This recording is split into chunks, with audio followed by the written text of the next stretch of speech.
Assalamualaikum warahmatullahi wabarakatuh. Kami dari kelompok 5 ingin mempresentasikan mengenai suspensi antasida. Sebelumnya, izinkan saya memperkenalkan terlebih dahulu teman-teman saya. Yang pertama ada Fitri Musroni dengan NIM 2019-51084. Yang kedua ada saya sendiri Noviani dengan NIM 2019-51151. Dan yang ketiga ada Sekar Anggraini dengan NIM 2019-51188. Sebelumnya, teman-teman tahu nggak sih suspensi itu apa? Nah, menurut Farmakope Indonesia edisi 3, suspensi merupakan sediaan yang mengandung bahan obat padat dalam bentuk halus dan tidak larut, terdispersi dalam cairan pembawa. Menurut Formularium Nasional edisi 2, suspensi adalah sediaan cair yang mengandung obat padat, tidak melarut dan terdispersikan sempurna dalam cairan pembawa atau sediaan padat. Terdiri dari obat dalam bentuk serbuk halus, dengan atau tanpa zat tambahan yang akan terdispersikan sempurna dalam cairan pembawa yang ditetapkan. Sedangkan antasida merupakan zat yang berfungsi untuk menetralkan asam lambung. Antasida digunakan untuk membantu menyembuhkan gangguan pencernaan yaitu MAH. MAH biasa disebabkan jika makan terlalu banyak atau jika makan terlalu cepat. Seseorang yang menderita MAH, cairan dalam lambungnya akan menjadi lebih asam. Keuntungan bentuk sediaan suspensi itu ada 5. Yang pertama, baik digunakan untuk orang yang sulit mengonsumsi tablet, pil, kapsul, terutama untuk anak-anak. Yang kedua, memiliki homogenitas yang cukup tinggi karena sebelum dikonsumsi, sediaan suspensi harus dikocok terlebih dahulu. Yang ketiga, lebih mudah diabsorpsi daripada tablet dengan bentuk yang cair atau liquid. Yang keempat, dapat menutupi rasa tidak enak atau pahit dari obat. Yang kelima, dapat mengurangi penguraian zat aktif yang tidak stabil dalam air. Sedangkan kerugian bentuk sediaan suspensi itu yang pertama memiliki kestabilan yang rendah. Yang kedua, jika terbentuk caking maka akan sulit terdispersi kembali. Yang ketiga, aliran yang terlalu kental menyebabkan sediaan sulit untuk dituang. Yang keempat, ketepatan dosis lebih rendah dibandingkan sediaan larutan. Yang kelima, suspensi harus dilakukan pengocokan sebelum digunakan. Yang keenam, kemungkinan perubahan sistem dispersi akan meningkat apabila terjadi perubahan temperatur pada tempat penyimpanan. Nah, ada masalah-masalah yang berhubungan dengan antasida, yaitu yang pertama, sorbitol jika banyak digunakan akan melanjutkan efek laksan. Yang kedua, rasa dari antasida dipengaruhi oleh zat aditif. Yang ketiga, rasa antasida seperti kapur atau pasir. Yang keempat, kalium sitrat yang digunakan sebagai dapar dapat menunjukkan rasa tidak enak. Yang kelima, pengawet paraben akan memberikan rasa ikutan tidak enak karena merupakan senyawa fenolik. Masalah-masalah yang berhubungan dengan antasida. Sifat aluminium hidroksida pada umumnya adalah partikel sangat halus dan mempunyai sifat adsorben, sehingga jika ada mikroba akan mengabsorpsi pada permukaannya. pH pengawet efektif pada pH tertentu, oleh sebab itu sangat tergantung pada pH sediaan antasida. Hanya pengawet-pengawet tertentu yang dapat digunakan untuk sediaan ini, seperti kalium sorbat, kalium salisilat, natrium salisilat. Semua tidak dapat digunakan sebagai pengawet antasida. Harus memiliki kriteria acid neutralizing capacity. Antasida harus bebas dari mikroba patogen dan mempunyai batas atau limit cemaran mikroba. Syarat ideal antasida: efisien. Hanya dibutuhkan sejumlah kecil sediaan antasida untuk mampu menetralkan kelebihan asam. Yang kedua, efektif. Efek harus diperpanjang atau diperlama tanpa terjadinya pengikatan kembali atau rebound, pelepasan CO2 setelah terjadinya reaksi antara HCl dan antasida. Yang ketiga, aman. Produk tidak boleh mengganggu kesetimbangan elektrolit atau glukosa darah atau menyebabkan diare. Konstipasi. Hampir semua antasida primer menyebabkan konstipasi, sehingga dicampur dengan yang lain atau tidak murni. Yang keempat, harga. Tidak mahal, karena penderita menggunakan antasida ini dalam jangka waktu lama. Yang kelima, palatable.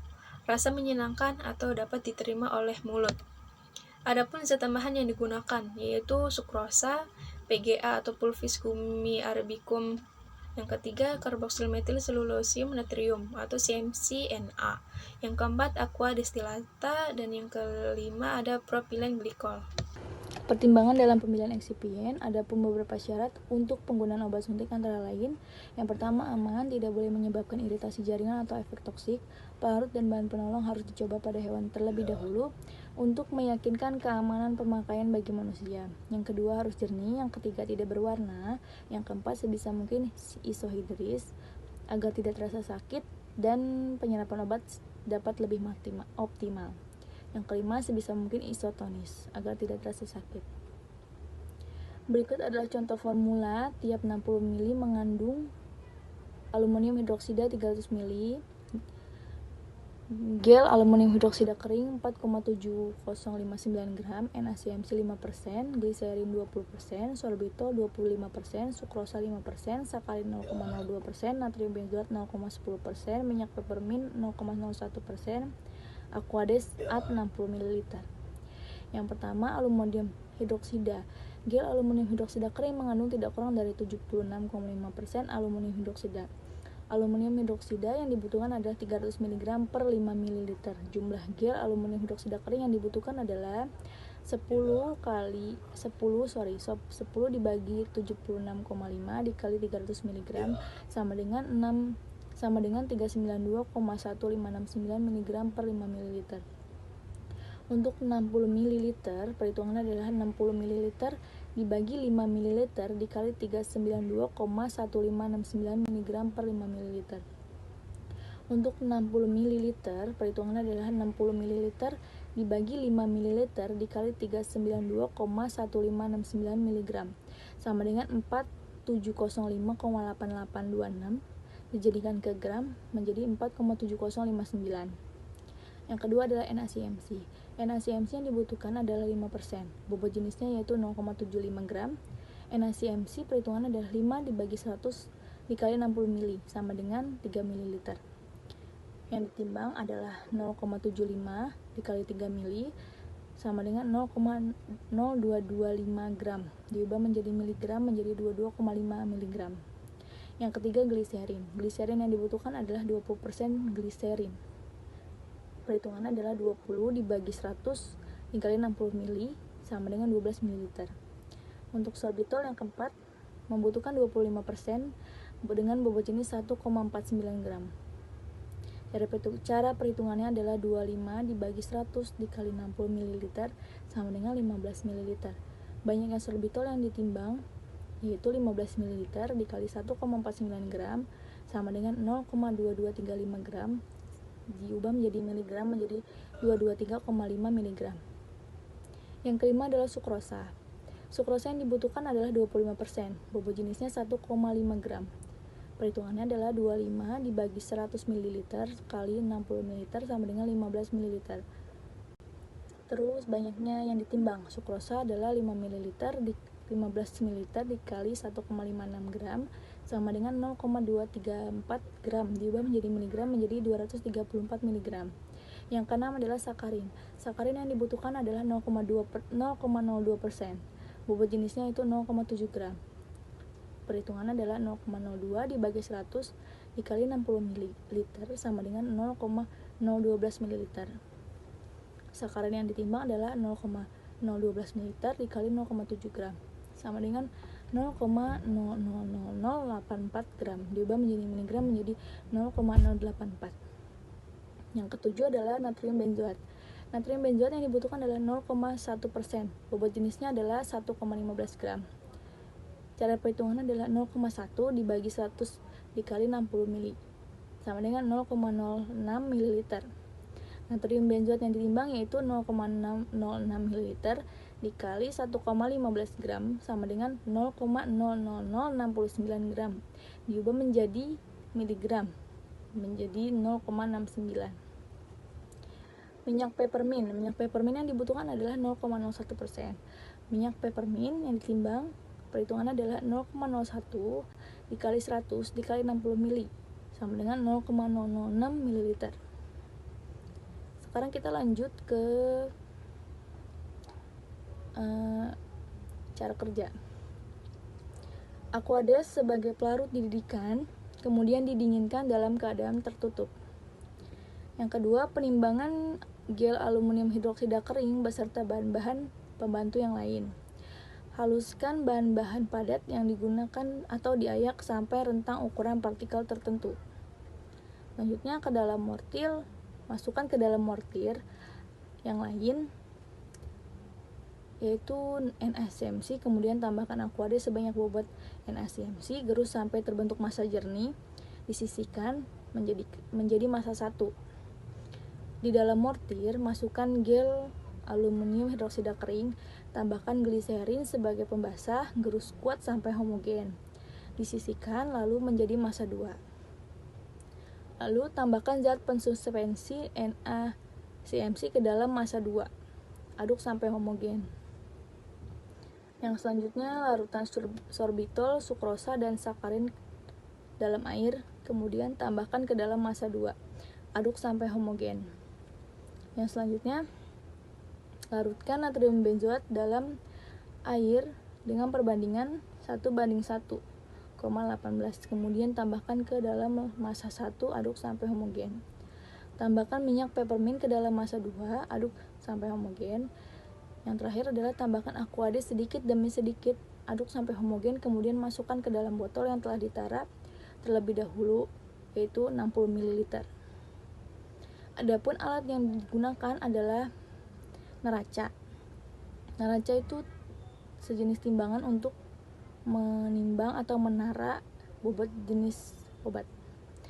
Terus selanjutnya ada neraca analitik. Ini lebih ke digital, tapi sama-sama timbangan untuk menarakan atau menimbang bahan obat.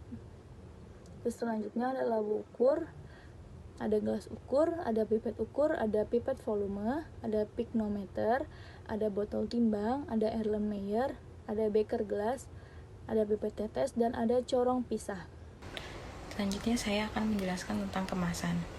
Semua suspensi harus dikemas dalam wadah mulut lebar yang mempunyai ruang udara yang memadai di atas cairan sehingga dapat dikocok dan mudah dituang. Satu botol berisi 100 ml suspensi antasida harus disimpan dalam wadah tertutup rapat dan terlindungi dari pembekuan, panas yang berlebihan, dan cahaya. Suspensi perlu dikocok setiap kali sebelum digunakan untuk menjamin distribusi zat padat yang merata dalam pembawa sehingga dosis yang diberikan setiap kali tepat dan seragam. Ada pula pengujian yang dilakukan pada sediaan suspensi antasida.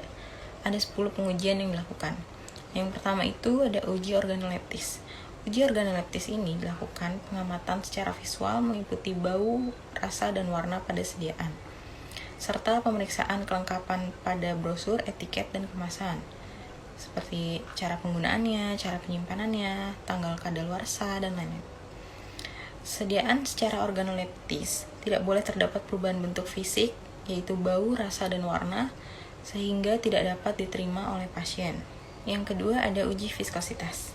Uji viskositas ini dilakukan untuk mengetahui tingkat kekentalan sediaan.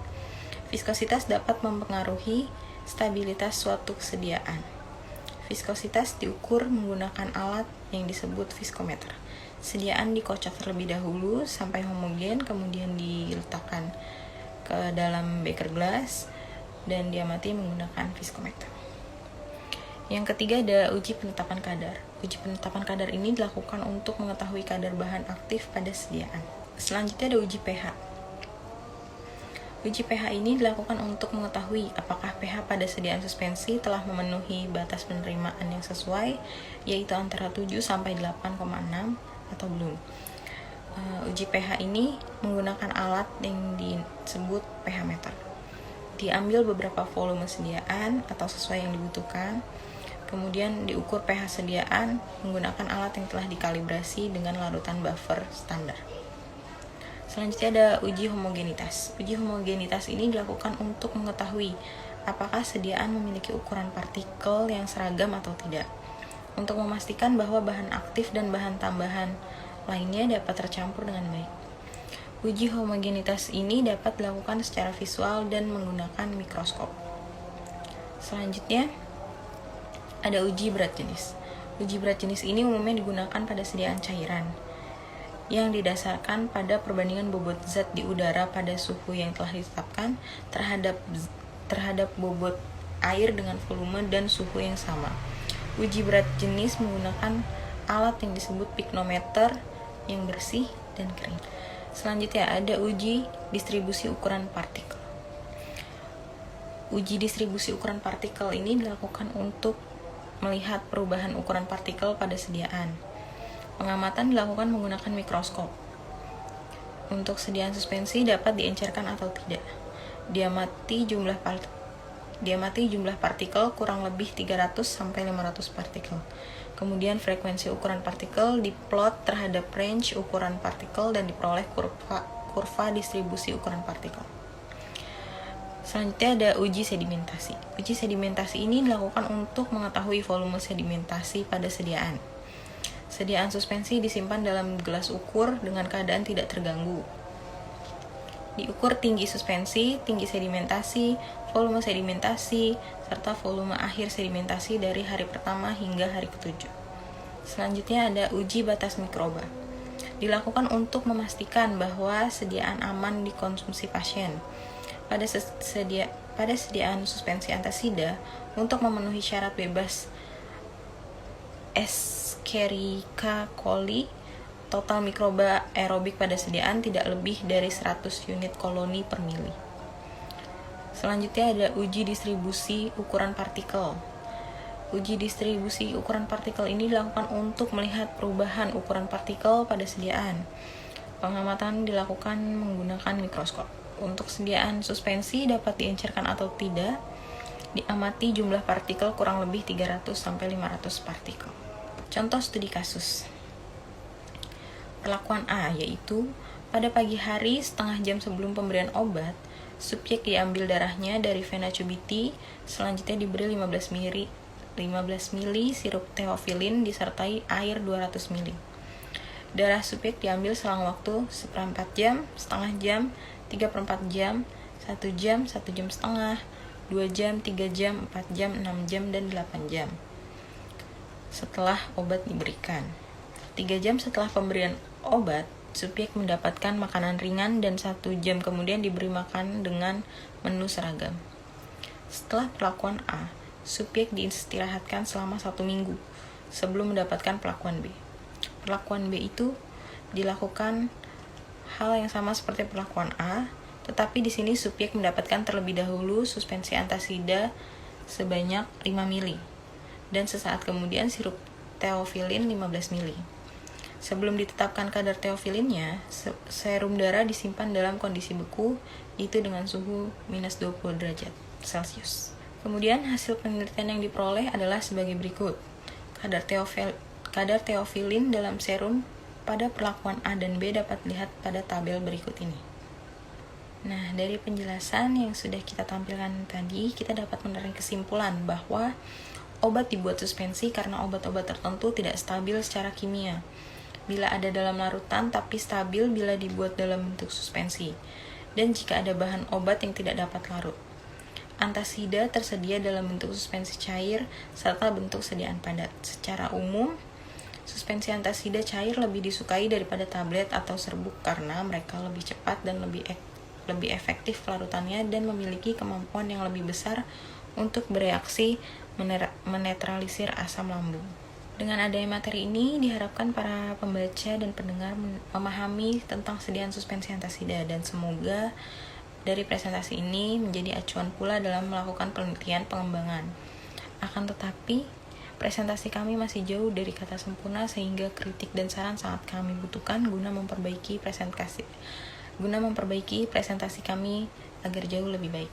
Sekian presentasi dari kelompok kami, kurang lebihnya mohon maaf. Terima kasih. Assalamualaikum warahmatullahi wabarakatuh.